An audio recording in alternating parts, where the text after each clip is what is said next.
Penyebab terjadi perlawanan Sisingamangaraja 12. Penyebab khusus perlawanan adalah kemarahan Sisingamangaraja 12 atas penempatan pasukan Belanda di Tarutung. Perang meletus setelah Belanda menempatkan pasukannya di Tarutung dengan tujuan melindungi upaya penyebar Kristen yang tergabung dalam Reichsending dalam tokonya Nommensen, Jerman. Sisingamangaraja 12 memutuskan untuk menyerang kedudukan Belanda di Tarutung. Perang berlangsung selama 7 tahun di daerah Bahal Batu, Siborong-Borong, Baliga Laguboti, dan Lumbang Julu.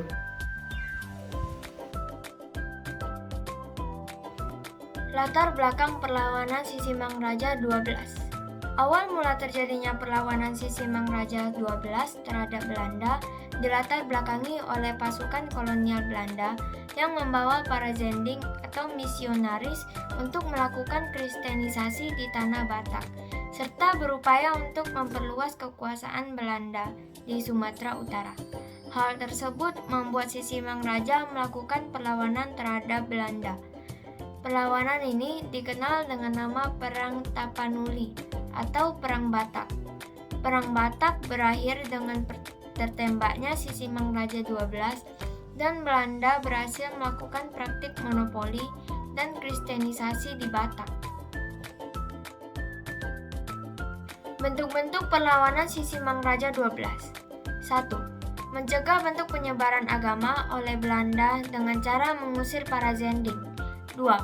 Memimpin pasukan untuk melakukan perlawanan terhadap Belanda. 3. Mendirikan berbagai benteng-benteng pertahanan. Yang terlibat dalam perlawanan Sisingamangaraja yang ke-12 yaitu 1. Raja Sisingamangaraja yang ke-12. 2. Kapten Hans Christoffel. 3. Pendeta Nommensen. 4. Van Dalen. 4 dari perlawanan Sisingamangaraja yang ke-12 yaitu 1. Bidang politik. Seluruh daerah di Tapanuli dikuasai sepenuhnya oleh pemerintah kolonial Belanda. 2. Bidang ekonomi. Belanda memonopoli atau menguasai perdagangan di Tapanuli terutama hasil perkebunannya. 3. Bidang sosial. Tersebarnya agama Kristen di Tapanuli secara meluas sehingga menyebabkan berubahnya keyakinan masyarakat sebelumnya. Hasil akhir perlawanan Sisingamangaraja 12. 1. Pasukan Marsese yang dipimpin oleh Kapten Hans Christoffel menangkap Boru Sagala, istri Sisingamangaraja serta 2 orang anaknya pada tahun 1907. 2. Pertempuran 17 Juni 1907, Sisingamangaraja gugur bersama putrinya Lopian dan 2 orang putranya Sutan Nagari dan Patuan Anggi. 3. Sisingamangaraja 12 dan pengikutnya melarikan diri ke hutan Simsim. Yang keempat, gugurnya Sisingamangaraja 12 mengakhiri Perang Tapanuli.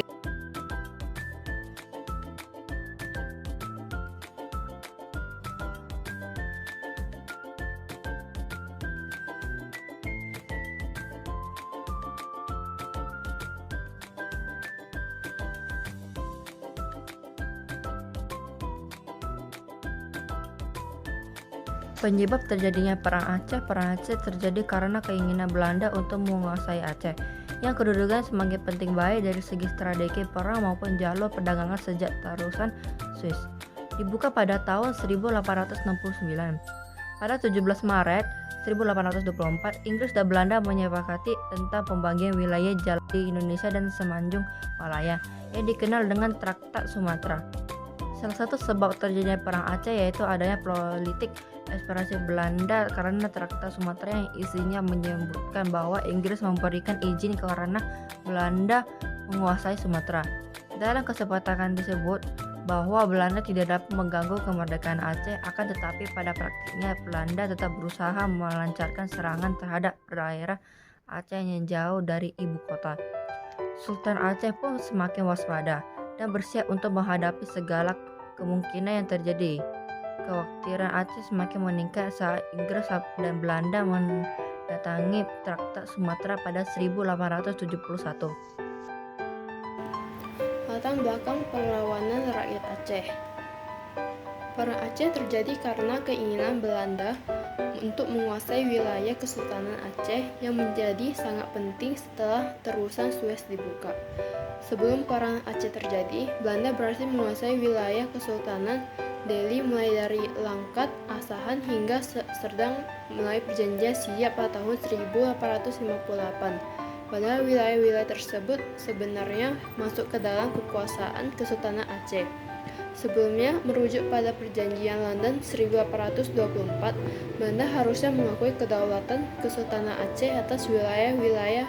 Namun, dengan adanya perjanjian Siap dan masuknya Belanda ke beberapa wilayah Aceh, membuat Kesultanan Aceh geram dan menuding Belanda melanggar perjanjian London 1824. Sejak saat itu, ketegangan pun meningkat. Kesultanan Aceh menenggelamkan setiap kapal milik Belanda yang melintas di perairannya. Berikutnya, pada tahun 1871, Belanda dan Inggris terlibat perjanjian yang isinya antara lain Inggris menyerahkan urusan di Aceh kepada Belanda. Akibat perjanjian itu, Kesultanan Aceh lantas mengadakan kontak diplomatik dengan beberapa pihak seperti konsul Amerika, Italia, hingga Turki Utsmani yang ada di Singapura. Langkah diplomatik Kesultanan Aceh itu dijadikan alasan Belanda untuk melakukan penyerangan terhadap Aceh. Strategi perlawanan rakyat Aceh. 1. Menjaga persahabatan dan kekeluargaan. Untuk mendukung keberhasilan perlawanan, rakyat Aceh menjalin hubungan persahabatan dengan orang-orang yang beragama Islam di sekitarnya. Tak cukup hanya di situ, tapi rakyat Aceh juga memperkuat hubungan kekeluargaan sehingga sanak kerabat dilibatkan membantu rakyat Aceh yang sedang berjihad atau mengadakan perlawanan terhadap penjajah Belanda. Adapun bentuknya bisa berupa pasukan logistik makanan dan minuman yang memadai setiap hari pada pejuang perang Aceh. 2. Menetapkan sistem gerilya. Strategi perlawanan rakyat Aceh yang dilakukan terhadap Belanda dijalankan secara gerilya. Rakyat Aceh berpindah-pindah tempat dalam melakukan aksinya dari satu hutan dan pindah ke hutan yang lainnya, sehingga keberadaan para pejuang Aceh tak mudah dideteksi oleh pihak Belanda. Tokoh yang terlibat di perlawanan rakyat Aceh: 1. Teuku Jitro, 2. Teuku Umar, 3. Cut Mutia, 4. Cut Nyadin, 5. Sultan Daud Syah dan Panglima Polim. Dampak dari perlawanan rakyat Aceh.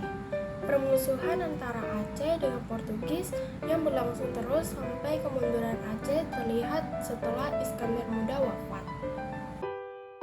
Hasil akhir dari perlawanan rakyat Aceh. Setelah Kesultanan Aceh mengusahakan pertahanan dengan menjalin hubungan yang baik dengan wilayah Turki, Persia, Gujarat atau India, Aceh mulai menyerang Portugis yang sedang berada di Malaka. Setelah melakukan penyerangan terhadap Portugis, pemimpin Sultan Aceh yang bernama Sultan Ali Mugayat Shah pada tahun 1514 sampai tahun 1528 berhasil membebaskan Aceh dari serangan Portugis. Dengan Sultan Alauddin Riayat Shah pada tahun 1537 sampai tahun 1568 yang menentang dan mengusir Portugis bersekutu dengan Johor.